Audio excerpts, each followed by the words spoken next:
बिस्मिल्लाहिर्रहमानिर्रहीम। अस्सलामु अलैकुम। आज हम बात करेंगे measures of central tendency and dispersion. Measure of central tendency are the statistical measures which show the most typical or central value of a data set.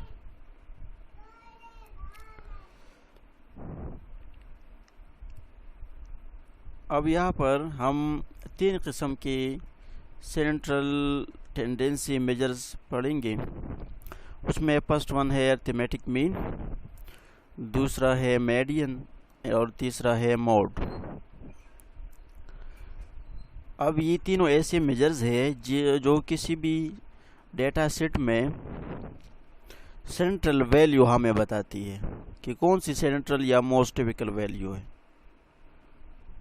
जब हम एक्सपेरिमेंट कर रहे होते हैं तो हम एक से ज़्यादा रीडिंग लेते हैं। अब उन रीडिंग्स में हम आगे कैलकुलेशन के लिए सिर्फ एक वैल्यू लेंगे। अब कौन सी वैल्यू लेंगे? तो वो वैल्यू हम इन तीन मेजर्स के ज़रिए लेंगे। या तो उसमें हम मीन लेंगे तो उन डेटा सेट से एक वैल्यू निकल आएगी, या मीडियन लेंगे और या मोड लेंगे। फर्स्ट वन उसमें है अरिथमेटिक मीन। मीन जो है असल में ये एवरेज होता है ऑफ दी डेटा सेट। और इसको किस तरह कैलकुलेट करेंगे? सारे वैल्यूज़ को जमा करके नंबर ऑफ ऑब्जर्वेशंस पर डिवाइड करेंगे तो उससे मीन्स निकल आएगी। उसका फार्मूला ये है, मीन को हम जाहिर करते हैं एक्स बार से, और एक्स बार बराबर होगा x1 x2 x3 up to xn, और इसको फिर डिवाइड करेंगे n पर। x1 x2 ये इंडिविजुअल वैल्यूज़ है और n उसके टोटल नंबर है कि अगर हम 5 वैल्यू या 5 रीडिंग लेंगे तो उन 5 रीडिंग को जमा करके 5 पर डिवाइड करेंगे। अगर हम 6 रीडिंग लेंगे तो उन 6 रीडिंग्स को जमा करके 6 पर डिवाइड करेंगे तो उस तरीके से मीन आ जाएगी। अब इसमें एग्जांपल है, फॉर एग्जांपल अगर एक एनालिस्ट है और वो ये वैल्यू लेता है किसी एनालिसिस में 23 ml, 22 ml, 22 ml, 24 ml, 23 ml, 22 ml, 21 and 24। अब इसके हम मीन निकालेंगे तो इन सारी वैल्यूज़ को हम जमा करेंगे इस तरीके से और 9 पर डिवाइड करेंगे। तो इन सारों को जमा करके 9 पर डिवाइड करने से जो वैल्यू आ जाएगी वो है 22.44 मिलीलीटर। तो ये इस डेटा सेट की मीन आ जाएगी। तो हम कह सकेंगे कि इस डेटा सेट में जो बहुत सारे वैल्यूज़ है इसमें मोस्ट टिपिकल वैल्यू कौन सी है? वो है 22.44, या ये इसकी सेंट्रल वैल्यू है। अब जो दूसरा मेजर है सेंट्रल वैल्यू मालूम करने के लिए वो है मीडियन। मीडियन क्या है? Median is the central value of a data set when the values are arranged in ascending or descending order. यानी किसी डेटा सेट की वैल्यूज़ को जब हम असेंडिंग या डिसेंडिंग ऑर्डर में अरेंज करेंगे तो उसकी जो सेंट्रल वैल्यू है उसको मीडियन कहा जाता है। फॉर एग्जांपल इस डेटा सेट की हम मीडियन इस तरीके से मालूम करेंगे कि पहले इन नंबर्स को, इन वैल्यूज़ को अरेंज करेंगे असेंडिंग ऑर्डर में। तो आप इसको देख लो, 21, 21, 22, 22, 22, 23, 23, 24, 24, यानी सबसे जो छोटी वैल्यू है उसको पहले लिखेंगे और बड़ी को बाद में। और जो वैल्यू जितनी बार रिपीट हो चुकी है इन द एनालिसिस में उसको उस टाइम्स हमने लिखना होगा। इस तरह हम नहीं करेंगे कि 21 को एक दफ़ा लिखेंगे, नहीं। 21 चूँकि इस डेटा सेट में 2 मरतबा आई है, एक 21 यहाँ पर है, एक यहाँ पर। इस तरीके से 23 एक यहाँ पर है, एक 23 यहाँ पर है।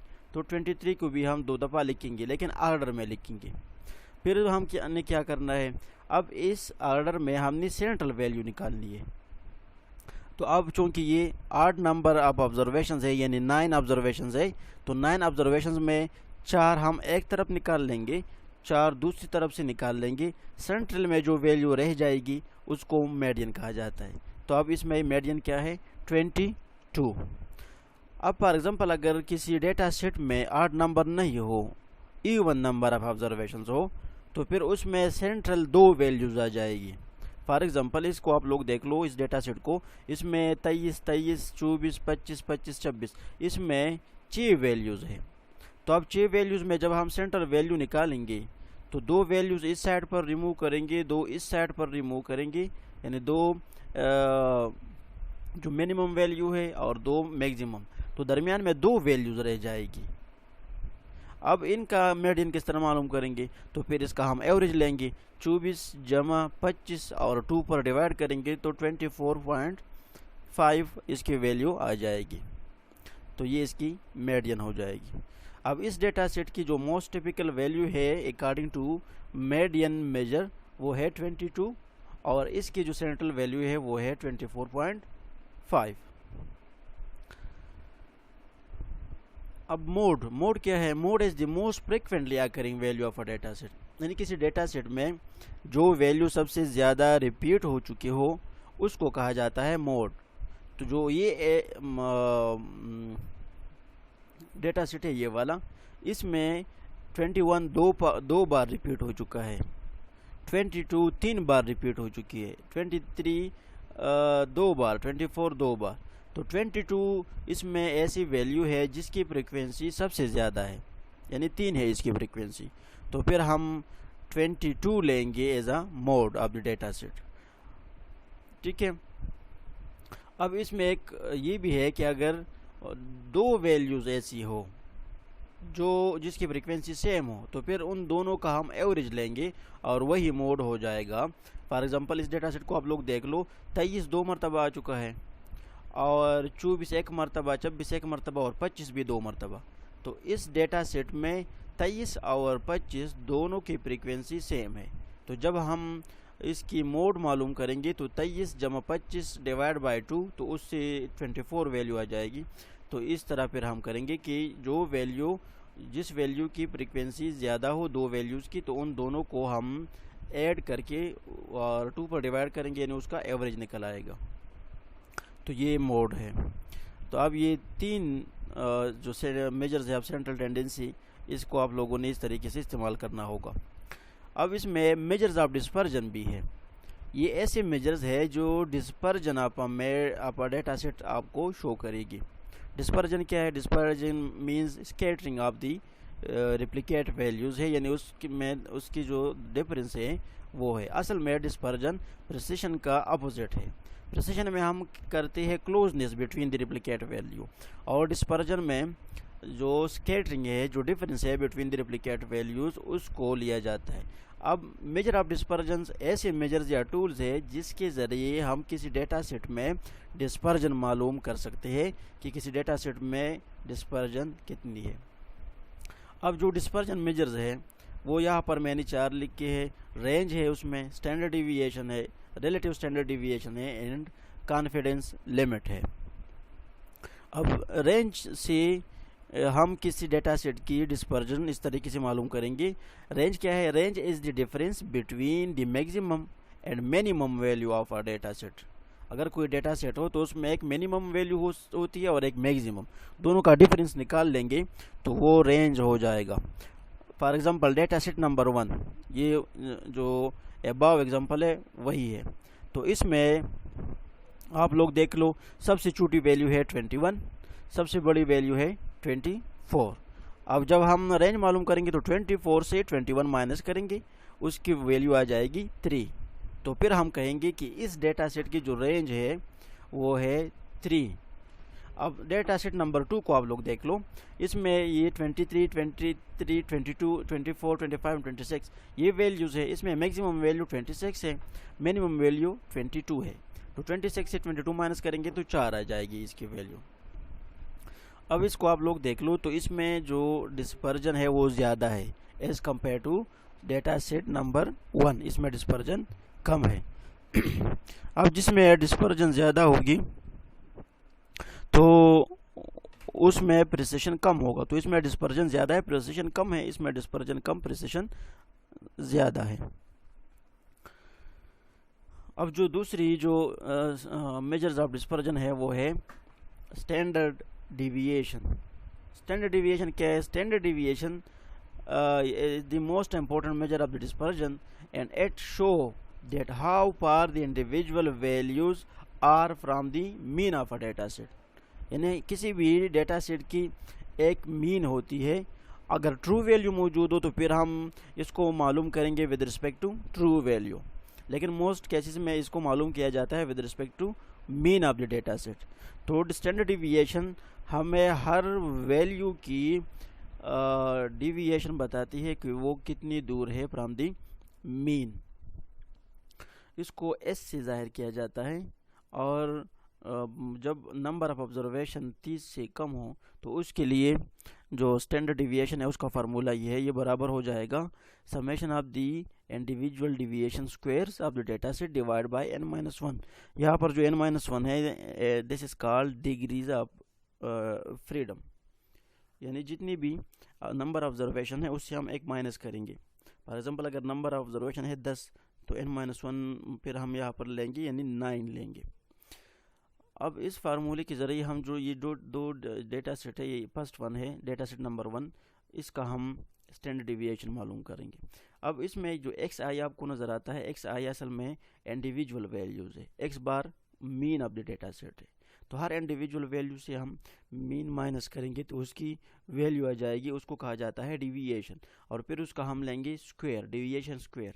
डिविएशन स्क्वायर का फिर हम उसको सम करेंगे, सारे डिविएशन स्क्वायर को जमा किया जाएगा और फिर उसको n-1 पर डिवाइड करके उसका हम रूट लेंगे तो स्टैंडर्ड डिविएशन वैल्यू आ जाएगी. अब ये फर्स्ट डेटा सेट जो है इसको यहाँ पर हमने एक्सप्लेन किया है. नंबर ऑफ ऑब्जर्वेशन तो ये है 9, 1 2 3 4 5 अप टू 9.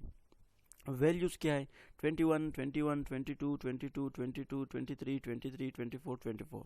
इसको आप लोग इस तरह आर्डर में भी लिख सकते हो, अगर आर्डर में ना हो तो तब भी उसका आंसर सेम निकल आएगा. आप लोगों ने उस तरीके से भी इसको कर सकते हो.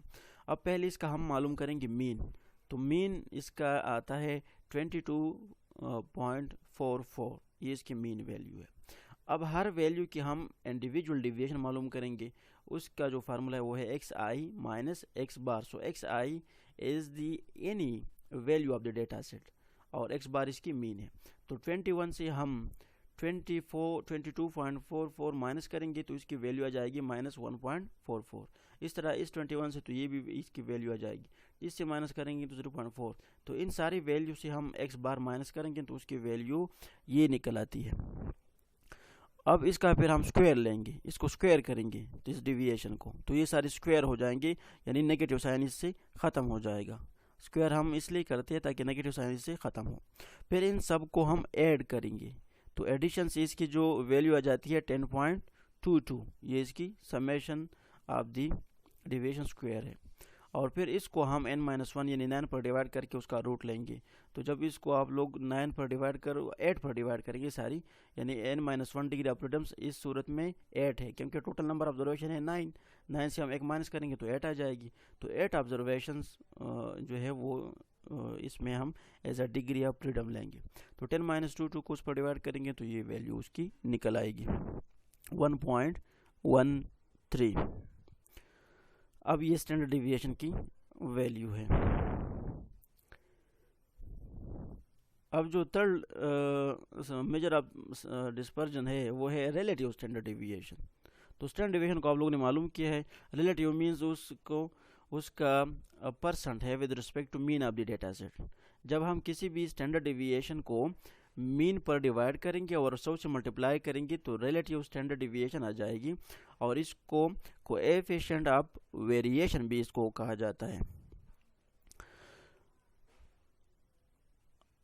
अब इस एग्जांपल का जो ऊपर हमने किया है उसकी रिलेटिव स्टैंडर्ड डिविएशन हो जाएगी 1.13. उसकी स्टैंडर्ड डिविएशन है, उसको हम डिवाइड करेंगे मीन पर 22.44 और 100 से मल्टीप्लाई करेंगे तो असल में परसेंट में रिलेटिव स्टैंडर्ड डिविएशन आ जाएगी 5.04%. ठीक है. अब ये वैल्यू क्या शो करती है? स्टैंडर्ड डिविएशन ये शो करती है, ये जो स्टैंडर्ड डिविएशन की जो वैल्यू है इसका मतलब ये है कि इस डेटा सेट में जितनी भी वैल्यूज़ है इसकी average deviation from the mean 1.13 है. ये तो इसके इंडिविजुअल डिविएशन है. फिर इसका एवरेज हम निकाल लेंगे तो एवरेज, ये एवरेज वैल्यू शो करती है. हमें ये डिस्पर्जन इस तरीके से बताती है कि ये जो 21 है ये मीन से -1.44 दूर है, ये भी मीन से इतना दूर है। 22 मीन से 0.44 माइनस में दूर है, इसका इतना डिफरेंस है। अब जब इसका हम फिर स्क्वायर लेंगे और डिग्री ऑपरेशन पर डिवाइड करेंगे तो एवरेज वैल्यू आ जाती है। तो अब हम इस तरह कह सकते हैं कि इस डेटा सेट की हर वैल्यू ऑन द एवरेज 1.13 की दूरी पर है फ्रॉम द मीन, ये हमें डिविएशन बताती है। और जब रिलेटिव हम लेंगे तो ये हमें फिर परसेंटेज में वैल्यू बताती है कि इस डेटा सेट की जो हर इंडिविजुअल वैल्यू है वो मीन से 5.04% दूर है। तो अपोजिट इसका आ जाएगा कि वो इतनी करीब है, यानी 94.06%, 94.96% वो उसकी करीब हो जाएगी। अब जो लास्ट वन है वो है कॉन्फिडेंस लिमिट। कॉन्फिडेंस लिमिट ऐसे मेजर्स है जो हमें एक specific region of the data set बताती है कि उसमें ट्रू वैल्यू एग्जिस्ट या फॉल करती है। ठीक है, यानी the range within which the true value exist, यानी ऐसी वैल्यू रेंज ये हमें बताती है जिसमें ट्रू वैल्यू एग्जिस्ट करती है। तो जो रेंज ये हमें बताती है उस रेंज को कहा जाता है confidence interval. And the limits of this range, her range में दो लिमिट्स होती है, एक मिनिमम एक मैक्सिमम, तो उसकी जो लिमिट्स है उसको कहा जाता है confidence limit. And the probability is called the confidence level, और उसकी जो प्रोबेबिलिटी है उसको कहा जाता है कॉन्फिडेंस लेवल। यानी हम कितने कॉन्फिडेंट होंगे कि जो ट्रू वैल्यू या सेंट्रल वैल्यू है वो किस रेंज में एग्जिस्ट करेगी। So the confidence level is usually expressed as percentage. जो कॉन्फिडेंस लेवल उसको परसेंट में हम शो करते हैं। अब कॉन्फिडेंस लिमिट के लिए फार्मूला है, फार्मूला ये है कि confidence limit is equal to x bar plus minus ts divided by n under the root. अब x बार ये तो मीन है of the data set, s जो है वो स्टैंडर्ड डिविएशन है, and n is the number of observation, और t इसमें क्या है, t इसमें है t is the statistical factor which depends on the degree of freedoms, यानी n-1 पर ये डिपेंड करती है, and the confidence level desired, और जो कॉन्फिडेंस लेवल डिजायर होता है कितने आप लोग कॉन्फिडेंस से किसी स्टेटमेंट को लिखना चाहते हो या उसको किसी डेटा सेट की जो रेंज है उसको आप लोग इंटरप्रेट करना चाहते हो, तो वो कॉन्फिडेंस लेवल परसेंटेज में लिखा होता है। अब t जो है इसके लिए स्टैटिस्टिक्स में इसकी फिक्स वैल्यू है, और वो वैल्यू यहाँ पर है। यहाँ पर डिग्री ऑफ फ्रीडम्स को लिया गया है 1 2 3 4 5 अप टू इन्फिनिटी, एंड यहाँ पर ये जो है इसको ये कॉन्फिडेंस लेवल है, यानी प्रोबेबिलिटी है ये।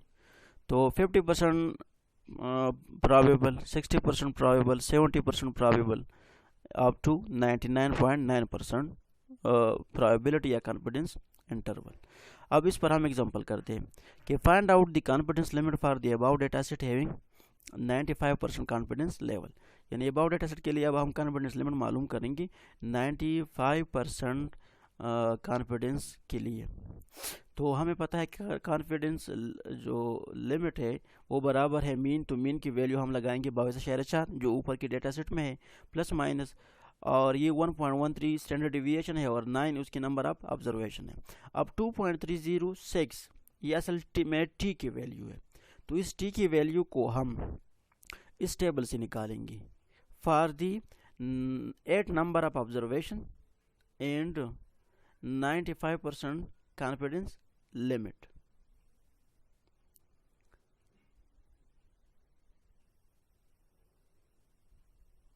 अब इसमें आप लोग देख लो, ये 95% कॉन्फिडेंस लिमिट है। इस कॉलम में हम देखेंगे लेकिन वही वैल्यू लेंगे जो 8 के सामने हो, क्योंकि 8 is the degree of freedoms. तो 8 को यहाँ पर आप लोग ले आओगे, तो यहाँ पर इसकी वैल्यू है 2.306। ये 2.306 जो वैल्यू है ये 8 नंबर के लिए है degree of freedoms, and 95% confidence level के लिए इसकी वैल्यू है। अगर आप लोग कॉन्फिडेंस लेवल बढ़ाओगे 96% के लिए ये वाली, तो फिर आप लोगों ने वैल्यू लेनी होगी 2.449। तो ये 2.306 95% कॉन्फिडेंस लेवल और 8 डिग्री ऑफ फ्रीडम्स के लिए टेबल से हमने ली है, तो इसको हम जब कैलकुलेट करेंगे तो ये सिंपल वैल्यू से आ जाएगी 22,404 प्लस माइनस 0.87।